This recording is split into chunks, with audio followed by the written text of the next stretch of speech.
Hey everybody, it's Eagle Al. My YouTube channel, don't forget, it's Eagle Al's 57. Working on that big block with the 871 supercharger. My buddy bought a 57 Chevy, drove for 2 days. Tune-up was way off on the thing. Melted 2 pistons, and there was 4 other ones that where the ring glands were starting to get distorted. So took the whole motor apart. The head was bad, so I had to get new cylinder heads for it. Put all new bearings in it. It had the block deck, had the block board, just honed. Actually I honed it. Cleaned it, and let me show you where we are right now with it. Here's some of the parts over here for it. But I got all the pistons in. I got this new thing for my camera here. It's actually got a light on it. Isn't that cool? So there's I got all the pistons in. This right here, I checked right here. Let's see if the camera's right here. The piston's actually 18 thousandths down inside the hole. Need to check that to get the proper head gasket for it. So I got all these pistons in right here. But I figured I was going to show you guys again what it takes to put a piston in. And there's the full bolt main 454. There you go. So I got everything in, all except for one piston. I'm going to see if we can get, put this over here. Let's see how this works out. You guys are way down there. Hold on. There you go. That might work. Alright. Let me show you. When you buy bearings these days, they have, if you look at them, right in here, you can't see it on my camera probably, but it will say upper. For upper will actually, if common sense, would be the upper half of the piston, which would be this side here. And then they have the other half that will say lower. If you put this up on the top and you put this on the bottom, let me show you what actually happens here. The reason why they do this is because if you can see this chamfer right here, that has to match up over here with the crank right over here. There's a chamfer on there, so they can't cut it all the way flat, so there's like a little bevel there. And also this connecting rod cap and the rod up on the top is also beveled, so it doesn't get stuck on there. Well, the bearings used to be tapered also. Let me get the right one here. So I'm going to show you what it looks like when you put this upper one on the lower section. Right here where that chamfer is. See, the bearing is actually right out to the outside of that chamfer. Right here. So what that means, when this is going up and down, this is going to be catching the crank, and this motor might last about 10 minutes before this bearing gets caught and spun inside the connecting rod. And then your $10,000 worth of good parts you just put in this thing just lasted 10 minutes, and now you got to start all over because you got a big pile of shit.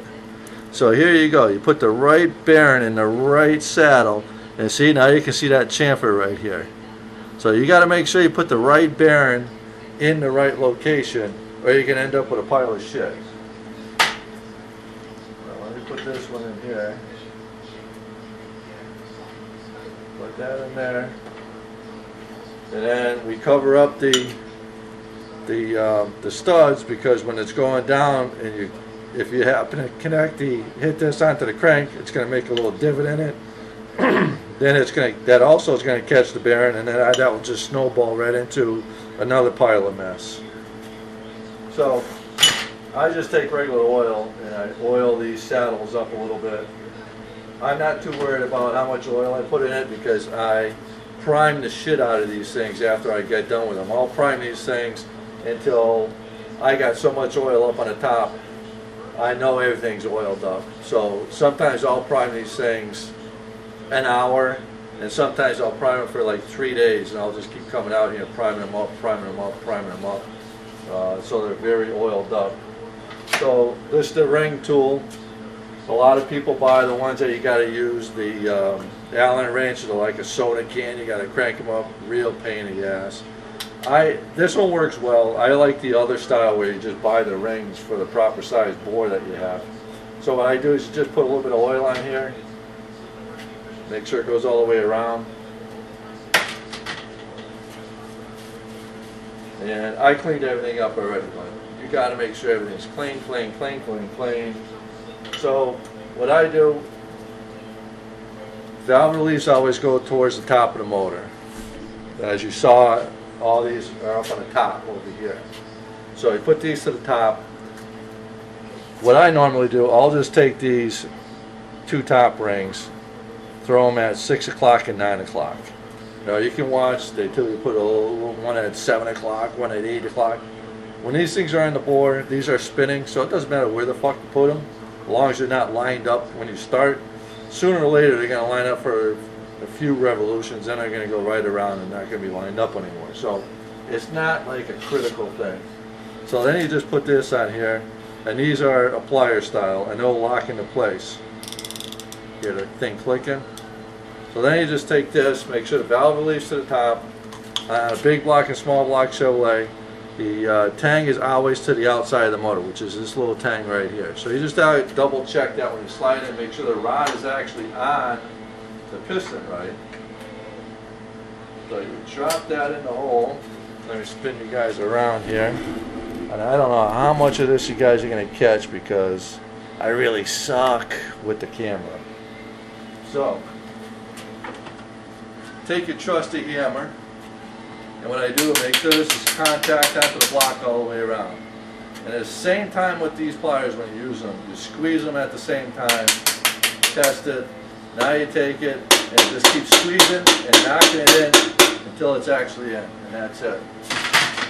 That is Allen head shit that you got to keep on doing. So now you're driving this thing all the way down.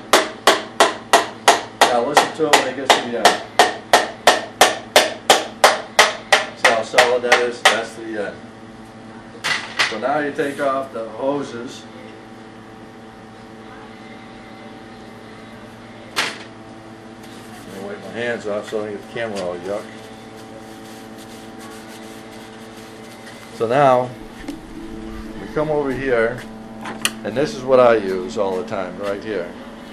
Get this right there. So now what we're checking for is the bearing, to see if the bearing's spun in the rod a little bit, falling out of the cap, because it will. Sometimes you'll catch the top of the connecting rod when it's coming down, it will push that bearing to one side or the other. You got to make sure that's seated in there. If you don't, and you put that other cap on there and the 2 tangs slide out, motor's going to be dead within fucking 3 minutes. So it's all this tension to detail stuff that you got to watch out for. So now taking this and this, same thing here. It's got a tang on the outside. You got to make sure that's to the outside of the motor because it has that chamfer to the end of the, for the inside of the crank so it can move. So put that on.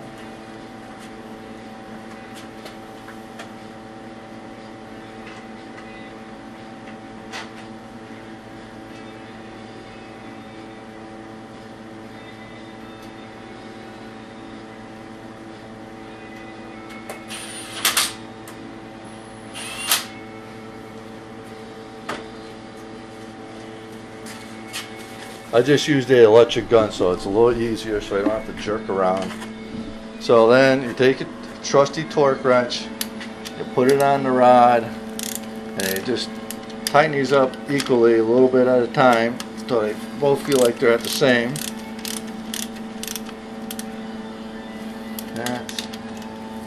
That's let me see that picture over here maybe. Hold on.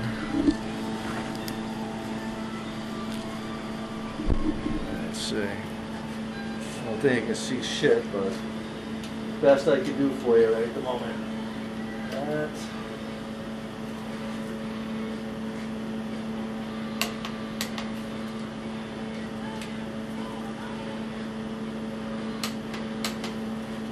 Alright, so those are torqued. I got them all torqued. So what I'm going to do now, I'm going to flip the motor over. Now I'm going to take the torque wrench again and go through all of them. And when I get done, as you can see right here, I mark everything when I get done with it so I know it's done. And I don't have to second guess myself. The other thing you got to check for is make sure you got side clearance. I'm going to check it to see what we got, but they all look like they're pretty good. Should have somewhere more than 12, less than 30, so anything in between there, you're doing good. So I'm going to double check that. I'll write that on the side of the block after I get done so I know what they are. And like I said, I'll go back and I'll re-torque it all, mark it. Then I'll come back and I'll double check these and I'll tape mark those off, and then I'll pull the tabs over on these so it locks the cam plate on. And then here's the cylinder heads. Just got those back from the machine shop. Those are a new set of used set of heads that we found, and had a machine shop clean them up, did a valve job, put new seals on it, check the springs to make sure they were good for the cam. So this is 454 board 30. It's going to have an 871 supercharger on it, and when it gets a little closer I'll take another video of it. And remember, burning rubber keeps you young, and believe me, this thing will be burning some rubber soon. And we'll all talk to you all soon. Thanks.